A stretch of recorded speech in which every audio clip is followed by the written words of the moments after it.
साथियों नमस्कार। मैं आपका साथी doctor Anthony Raju, advocate supreme court.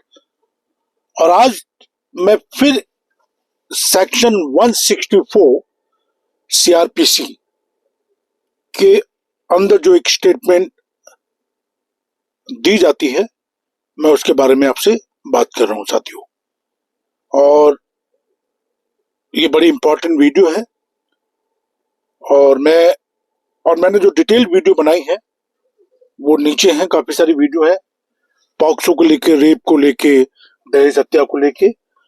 और जो सवाल उठता है, और सवाल भी बड़ा अहम है इसमें, कि क्या सिर्फ जो सीआरपीसी 164 की स्टेटमेंट के बेस पर किसी को कन्विक्शन किया जा सकता है, किसी को सजा दी जा सकती है, या जो सीआरपीसी 164 की स्टेटमेंट है उसको चैलेंज किया जा सकता है, या जो 164 की स्टेटमेंट है उसको किसी दबाव में, किसी धमकी में दिया गया है। तो ये बहुत सारे सवाल लोग मेरे से पूछते हैं और उसका जवाब मैंने सोचा कि मैं इस वीडियो के माध्यम से आप तक पहुंचाऊं। और मैं आपसे सिर्फ एक गुजारिश करता हूं कि प्लीज आप इस चैनल को सब्सक्राइब करें, लाइक करें, कमेंट्स करें, शेयर करें, बेल बटन दबा कर रखें, जिससे जो भी इंपॉर्टेंट वीडियो मैं पॉक्सो को, रेप को लेके या दहेज हत्या को लेके, या बहुत सारे जो सेक्शन, रेलेवेंट सेक्शन उनको बना रहा हूं, वो आप तक सिंपल और सरल भाषा में पहुंचा पाऊं। और बहुत सारी माननीय कोर्ट की जजमेंट होती है, हाई कोर्ट, सुप्रीम कोर्ट की जो एक लैंडमार्क जजमेंट होती है, उनको एक सरल सिंपल भाषा में आप तक पहुंचाऊं। तो साथियों, जैसे मैं कह रहा था कि section 164 code of criminal procedure का जो एक बहुत इंपॉर्टेंट सेक्शन है, एक बहुत इंपॉर्टेंट धारा है। और जब गंभीर अपराध आपके ऊपर लगाए जाते हैं, पॉक्सो जैसे, चाहे वो सेक्शन 4 हो, चाहे सेक्शन 6 हो, पॉक्सो जैसे गंभीर मामले आप पे लगाए जाते हैं, या रेप, या गैंग रेप, या दहेज हत्या, बहुत सारे ऐसे मामले हैं जो आपके ऊपर लादे जाते हैं, मरे जाते हैं, लेकिन आपको ये पता है कि ये मामला पूरा झूठा है। और आपको पता है कि इस लड़की ने पॉक्सो या रेप के मामले में 164 का जो बयान दिया है वो झूठा है, क्योंकि अपराध के बारे में सिर्फ दो लोग जानते हैं, एक अपराध करने वाला, एक अपराध सहने वाला। और कई बार आज के जैसे पॉक्सो जैसे केसेस के तो जैसे बाढ़ सी आ गई है छोटे पॉक्सो केसेस की। अब आज देखिए एक मामला जैसे मैं कर रहा हूं जिसमें 3 साल की बच्ची, अब बताइए 3 साल की बच्ची क्या बयान देगी कोर्ट के अंदर। तो और जो लड़का है वो कह रहा है सर मैंने ये सब काम करा ही नहीं है। और अभी रिसेंट देखिए एक मामला, अब जब मैं बताता हूँ कि जब हम लोग तैयारी करते हैं किसी केस के ऊपर तो उसके रिजल्ट बहुत अच्छे होते हैं।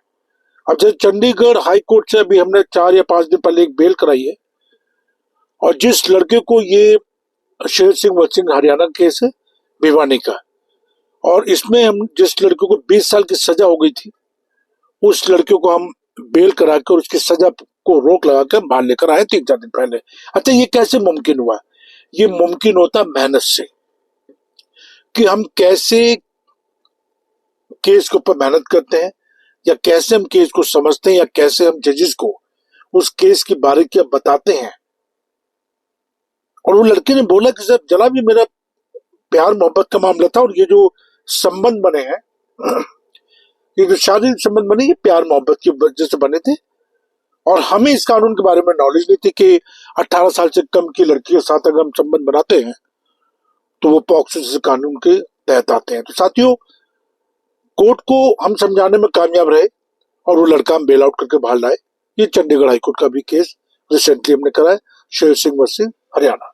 अब सवाल ये उठता है कि जो 164 का बयान है, मुझसे लोगों ने पूछा कि जनाब एक चीज बताइए कि 164 का बयान काफी है किसी को सजा दिलाने के लिए? बिल्कुल नहीं साथियों। 164 की स्टेटमेंट जो मजिस्ट्रेट के सामने विक्टिम देता है, उसको कॉरोबरेट या कॉन्ट्राडिक्ट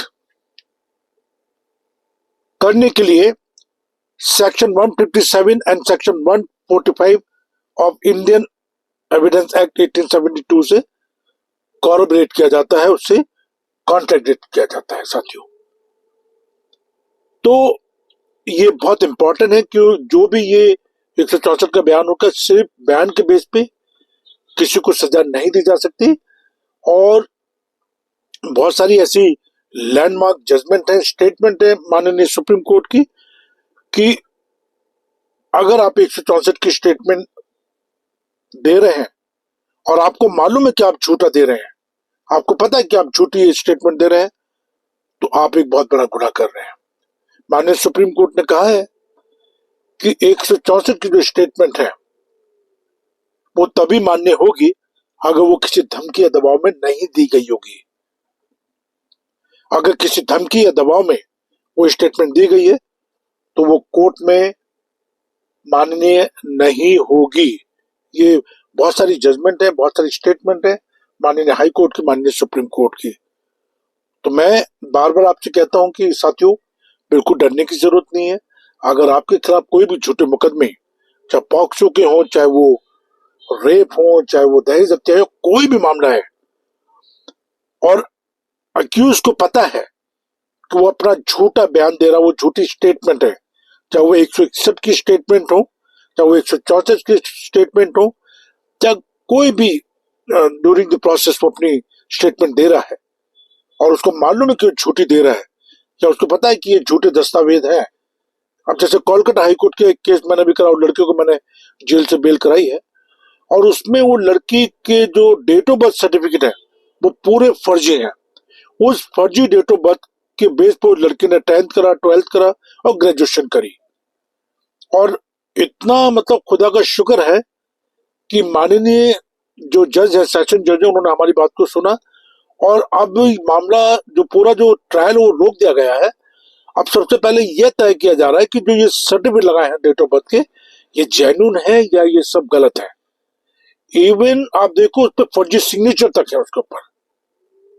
तो ये अपना अपना बहुत गंभीर बात होती है। कई बार क्या होता है, जो अक्यूज्ड होते हैं या जो विक्टिम पक्ष होता है, कई बार वो दूसरे लोगों के बहकावे में आके, ज्ञानचंद बहुत सारे होते हैं ना, मैं नाम नहीं लूंगा, पर कुछ लोगों के बहकावे में आके उल्टे सीधे काम कर बैठते हैं, उल्टे सीधे बयान दे बैठते हैं, उल्टे सीधी दस्तावेज बना देते हैं। उनको पता नहीं है ये कोर्ट है, ये हाई कोर्ट है, ये सुप्रीम कोर्ट है, ये सेशन कोर्ट है, इनके साथ मजाक नहीं चलता।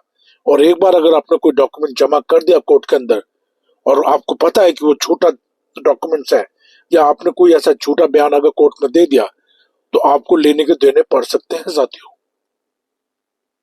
तो सच्चाई के साथ खड़े रहिए।